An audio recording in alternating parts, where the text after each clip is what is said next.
This is Harry Judd from Boxing Social in association with Betfred. It's the afternoon before the night before of the AJ Usyk rematch, and I'm joined by Fabio Wardley. It's not the outcome we wanted, but a valiant effort by both men. Yeah, definitely. Look, as a Brit, you always want to, well, at least myself, and I think most of us always want to back a Brit. It was a difficult one, really, wasn't it? Because as a Brit, you wanted AJ to win, but then Usyk, with everything that's going on with Ukraine and his situation and stuff, there was a bit of you that went, I want you to do it for you and your people as well. So it was a hard one. It's a win-win, lose-lose kind of thing. It was a funny feeling. What did you make of the scorecards? 115, 113. AJ, a lot of people are curious about that one, but the 115, 113 Usyk and the 116, 112 Usyk. How did you score it? Was Usyk miles ahead in your eyes, or was it closer than that? Yeah, I think they're about right. 116, 112 is not far off.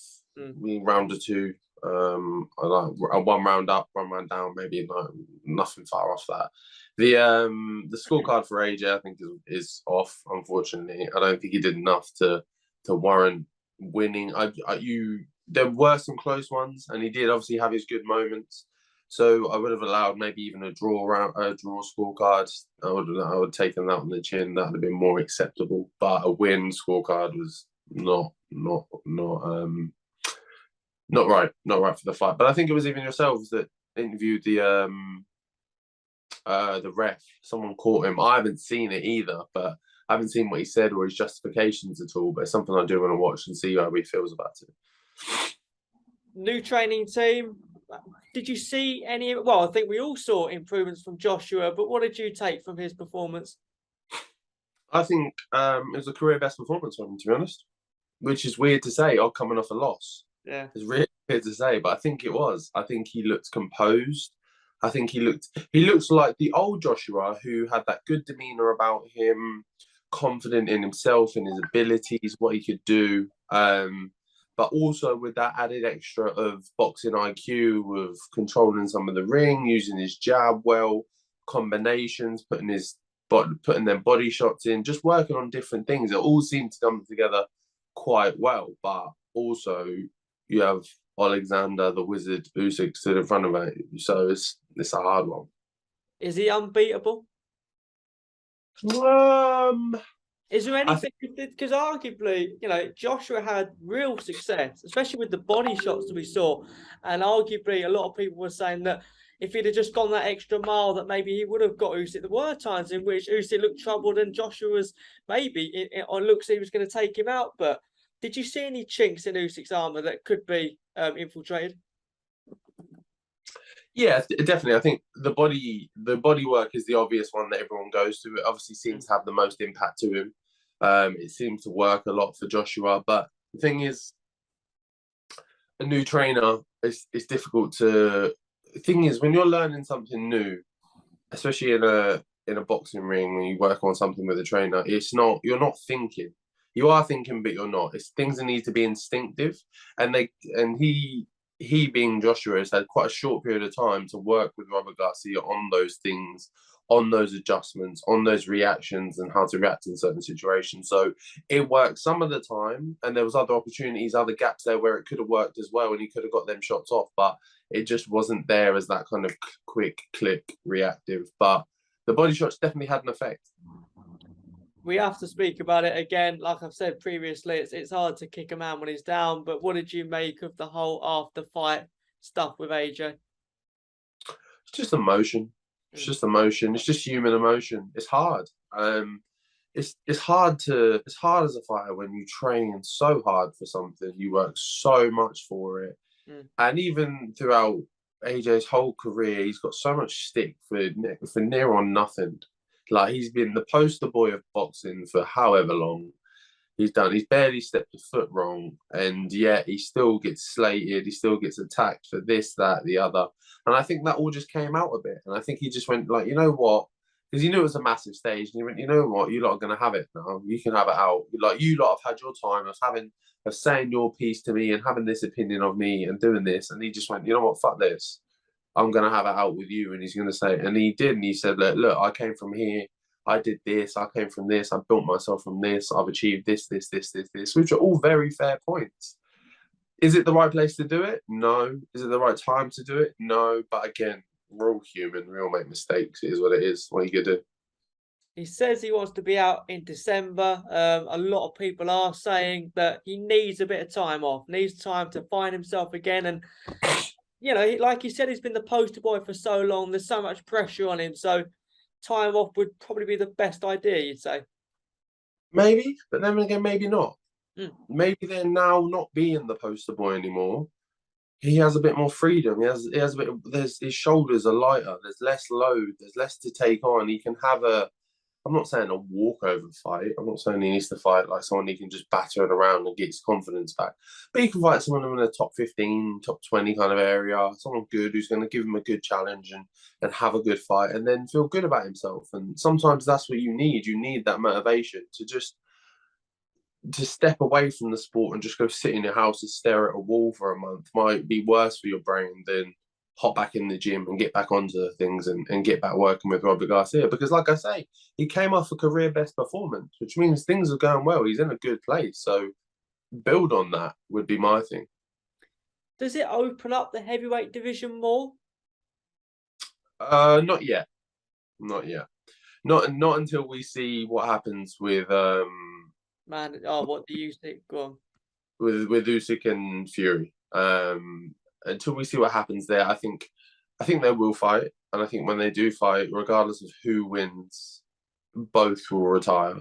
And I think then you see all the belts go every different direction, and then we see everything really open up. We kind of get back to them old days where it was the belt over here, belt over there, belt over here. So I think that's when the scene will really open up. What did you make of the card? I mean, another fight on the bill was Callum Smith. What a performance by him. Yeah, he did really well. Catch counter works really well for him. Always has done. That's kind of a trademark shot for him. He's really good. He looked really good. Put himself in a really good position. Nice to see him at a good, comfortable light heavyweight as well. So it's good performance from him. Another one, a slugfest in the end was the ZHANG and PhilipHergovich fight. It was a weird one for Philip. We know he's had problems with, in his family problems. That's obviously been well documented, but it was odd, that performance by him. Very odd. Because Philip, in terms of being in the ring with someone I'm quite familiar with, I spent a month in Miami sparring him, so I've spent a lot of time with him. I know what he's like. I know his capabilities. I know how good he can be. I know what he can do. I know how hard he hits. But that wasn't the PhilipHergovich that I know that I've seen in other fights. That wasn't the Hergovich that fought Molina. That wasn't the Hergovich that fought all the other kind of competitors that he's fought. Now, there's two sides to that. Is that because of, like you say, the background issues that he's maybe having, family issues, problems? There might be injuries he's masking, things like that. Or once you step up to that higher level, is he actually finding it more difficult than we initially thought? I don't know. It's impossible to answer straight away. It needs to be tested a few more times over, but we'll see. JIZIRA's put out a post. I don't know whether it's an official post, but perhaps goading the people at DAZN to put together the ZHANG JIZIRA fight. What did you make of that? To be honest, before I literally just saw the post and liked it as well. And it's not a fight I'd ever thought about, really. I'd never put them two together, but I actually really like it. I really like it. I'm a real big fan of it. I kind of hope it doesn't end up in China because I'd like to go and see it. But if it does, it'd be massive anyway. But it's definitely a fight I'm all in for, 1000%. I'd love to see that. Because arguably JIZIRA wants the big money fights. It doesn't seem that the Tyson Fury fight will be coming off. We don't really know where Tyson Fury's head is at the moment. So again, though, it's an exciting fight, to say the least. Yeah, definitely. That's what I mean. It's a great fight, and that's all. That's what he needs. That's all he lives for, is those exciting fights. He's not here to fight bums and losers and just knock people over and just chill on through. He wants those big events, massive, monumental. That's maybe why he wants it in China, because he does know how big it would be. But those are the fights we've seen him in, the fights that he doesn't really care for, like the Ajit Kabayel fight in Monaco. Like, he just didn't care. He wasn't interested. He just moved around and wasn't bothered, and obviously lost. But once you get him in those big situations and big fights, like you saw with the Joseph Parker fight, like that big crowd, got himself in trouble a few times, but he can get himself out based off those big scenarios. That's what he lives for. Away from last night's action, I don't know whether you saw the spat on Twitter between Karl Froch and Conor McGregor. You didn't see it at all? So I'll be honest, I saw it and I was like, I'm not interested. I do not care. I saw Conor say something. I didn't even read either bit. I just saw like this idiot or something, and then Froch and who's this twat or something like that. And I was like, I'm not bothered in this. I'm scrolling past that. So no, I didn't actually see it. We'll skip past that one then. But in terms of your career, the big British title fight between Nathan Gorman has been announced. But yeah, what was your thoughts of that, first of all? Good, yeah, good. It's something I've been hunting for a long time. Something I've been asking for a long time. Obviously, the stumbling block was waiting to see what Joyce was doing. He was holding on to that belt a little bit too tightly, so we had to wait and see what he wanted to do with himself. But thankfully he relinquished it, let it go, and the board, because it was weird because the board called me and Nathan, but for my English, and I was like, me and Nathan were both like, this doesn't make any sense. It's pointless. Yeah. And as well as I've fought for my English, won it, and I've defended it like I did against Nick Webb. So I'm not going to go for a third. Like, what's the point? I might as well move forward. So at that point, that's why it was a bit weird. So they did, obviously, once the British got relinquished, they upgraded the fight to the British title, which is good. He's obviously been inactive. You've obviously had the injuries. Who is favourite in this fight, do you reckon? Do you think it's because of the activity, or is it him because of your current injury? I think it'd be him because of his pedigree. Injuries you can get over. Inactivity is something you can get over.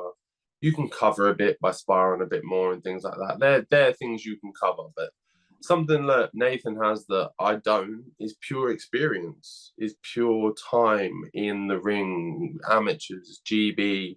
He's had more fights than me. He's had some bigger fights than me. He's fought Daniel Jabbar already for the British title and things like that. So those things I can't just quickly go do those and add them to my resume. He's already got all those on there. So if anything, going into it, I think he would be the favourite.